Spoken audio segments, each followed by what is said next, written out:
Hello बच्चों, हमारा प्रश्न है ई एच। ई यहाँ पे तत्व है। आबंधन की आबंधन वियोजन एंथैल्पी नीचे दी गई है। कौन सा यौगिक प्रबल अपचायक के रूप में कार्य करेगा? NH3 का दिया हुआ 389, PH3 322, ASH3 297, SBH3 255।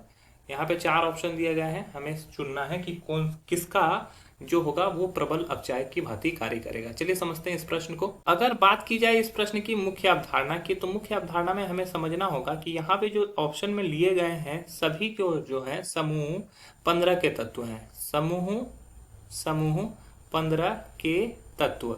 समूह 15 के तत्व कौन कौन से हैं? नाना पाटेकर, ऐश्वर्या, सभी बीमार।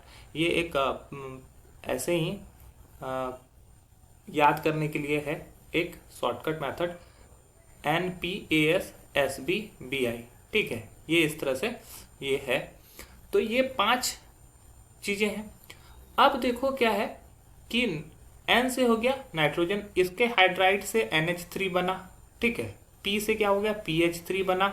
AS से दिया हुआ है ASH3 बना और SB से SBH3 बना। ठीक है, अब क्या है कि अच्छा अपचायक कौन होता है? अच्छा अपचायक वो होता है जो आसानी से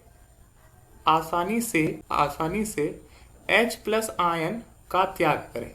आसानी से H प्लस आयन का त्याग करे, जो आसानी से H प्लस आयन दे दे। ठीक है, अब देखो एक और चीज हम लोग को समझना है। आबंधन, यहाँ पे हम लोग को दो चीज दिया, एक चीज दिया हुआ है आबंधन वियोजन एंथैल्पी।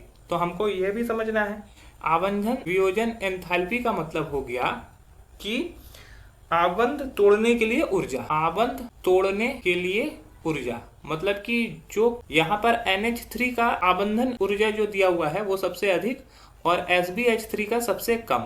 मतलब कि इसको तोड़ने के लिए ऊर्जा सबसे कम लगती है। SBH3 को तोड़ने के लिए ऊर्जा सबसे कम लगती है। मतलब कि SB3 आसानी से H प्लस आयन को त्याग दे रहा है। ठीक है, इन सभी के अपेक्षा आसानी से SB3 H प्लस आयन को त्याग दे रहा है, अतः यह अच्छा अपचायक होगा। तो हमारा जो सही उत्तर हो जाएगा वो हो जाएगा ऑप्शन डी। एक अन्य तरीका से भी समझ सकते हैं, आबंधन वियोजन ऊर्जा जो होता है उससे अगर आबंधन वियोजन ऊर्जा का अगर हम लोग संबंध देखते हैं, किससे देखते हैं? अपचायक गुण से, तो वो एक दूसरे के व्युत्क्रमानुपाती होता है। ठीक है, तो मतलब कि जिसका आबंधन वियोजन ऊर्जा अधिक होगा उसका अपचायक गुण कम होगा। तो इसका अधिक है तो इसका अपचायक गुण कम होगा, और सबसे कम जिसका होगा उसका अपचायक गुण अधिक होगा। तो सबसे कम है SB3 का, इसलिए अपचायक गुण इसका सबसे अधिक है। तो हमारा जो सही उत्तर हो जाएगा वो हो जाएगा ऑप्शन डी। आशा है यह प्रश्न आपको समझ में आया होगा। धन्यवाद।